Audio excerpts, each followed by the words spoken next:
한국경제TV 생생한 실전 투자 정보 와우퀴. 월 5,000원 커피값으로 투자 정보가 내 손 안에 배달됩니다. 와우킥 N에서 만나요.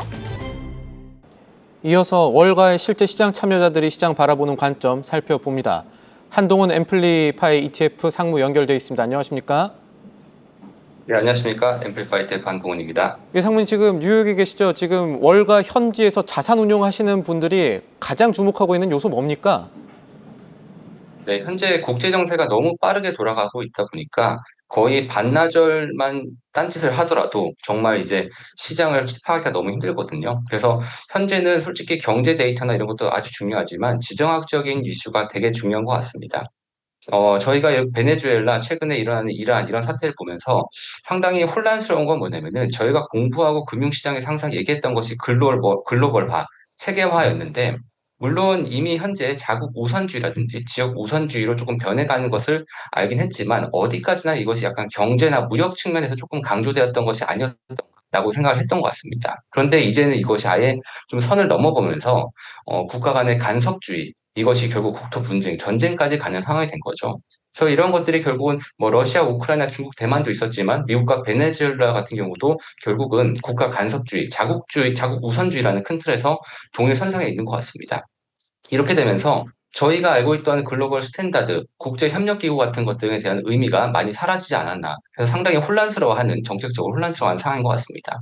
결국은 뭐 러시아 같은 강대국도 있지만 결국 미국과 정점에는 미국과 중국의 분쟁으로 가는 것 같습니다. 지난주 말씀드렸듯이 미국과 중국이 계속 부딪힌다면 다만 서로 최대한 레드라인은 넘지 않으려고 하겠죠. 관세라든지 다만 무역 분쟁이 계속 있을 것 같고요. 이것이 시장의 변동성을 주는 가장 그 요소가 될 것 같습니다. 그런데 이제 지난주에 트럼프가 4월에 중국을 방문할 계획이다라고 밝힌 만큼에 언제 어떻게 할 것인지 좀 지켜봐야 될 것 같고요. 특히 중국 입장에서는 트럼프가 상당히 껄끄러운 상대죠. 그리고 이제 트럼프 정부가 너무나 중요한 중간 선거를 앞두고 있다 보니까 이런 관세, 무역 잡음은 결국은 미국에 조금 더 부정적인 영향을 미칠 수 있다고 봅니다. 그러니까 지금은 지정학적 문제 먼저 보고 있다는 말씀이시고, 그러면 지금 현지 월가에서는 이 관세 문제라든가 미국의 경제 지표 내부 문제는 조금 뒤로 미뤄둔 겁니까? 아니면 이것도 역시나 지금 같이 살펴볼 부분으로 보고 있습니까? 네, 이것도 중요하기 때문에 복잡해서 진짜 힘들다고 봅니다. 지금 미국 대법원의 관세 관련 결정도 큰 화두죠. 원래 지난주 금요일 정도에 할 것 같았지만 다음 선고 가능한 날이 이제 수요일이고요. 대법원에서 미리 공지를 하지 않기 때문에 이것이 약간 팝법으로 나오는 이슈가 되겠죠. 지난주에 케빈 헤스 차기 연준장 유력 후보죠. 인터뷰를 보게 되면은 대법원이 우리 손을 들어줄 것이다라고 얘기를 하고 있지만 만약 그렇게 되지 않더라도 관련 무역법 플랜 B를 준비하고 있다라고 얘기를 했죠. 결국 대법원이 불법이라고 하더라도 관세 정책 자체는 바뀌지 않을 것이다라는 것을 지금 얘기를 한 것 같습니다. 다만 내부적으로는 더 복잡해질 것 같아요. 불법으로 판단이 된다면은 트럼프 행정부에는 아주 큰 악재로 작용을 할 것이고 현재 코스트코가 이미 정부를 대상으로 소송을 하고 있는데 이것이 거의 줄소송에 가지 않을까라고 생각이 들고요. 결국은 이것이 중간 선거에 큰 영향을 미치겠죠.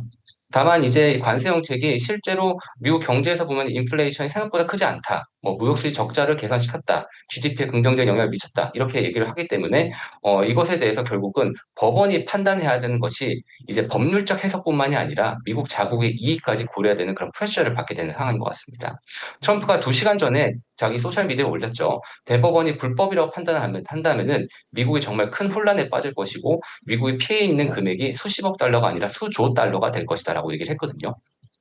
지정학적 이슈 그리고 관세 관련 법률적 이슈도 있고 결국 이것이 중간 선거까지 더 크게 가는 것 같은데 중간 선거에서는 또 가장 중요한 것이 저희가 가장 지켜봐야 되는 것이 미국의 경제 문제인데요.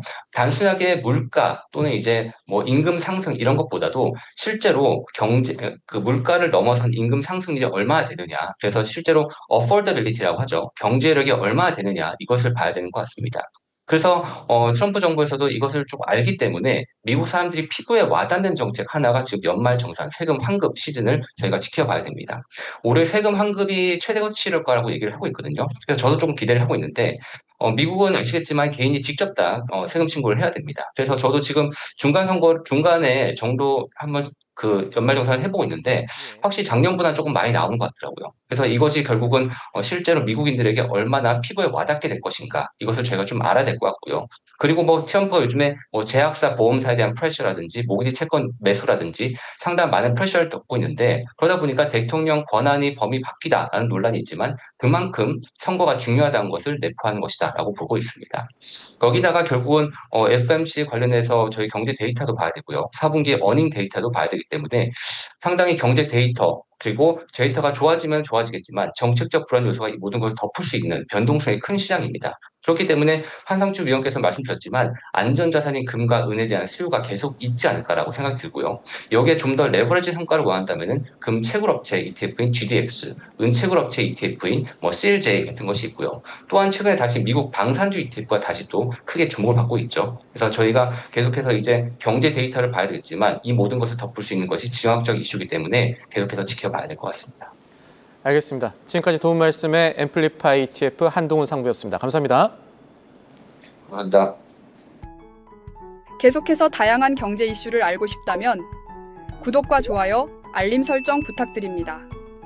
AI 캐스터 권미정이었습니다.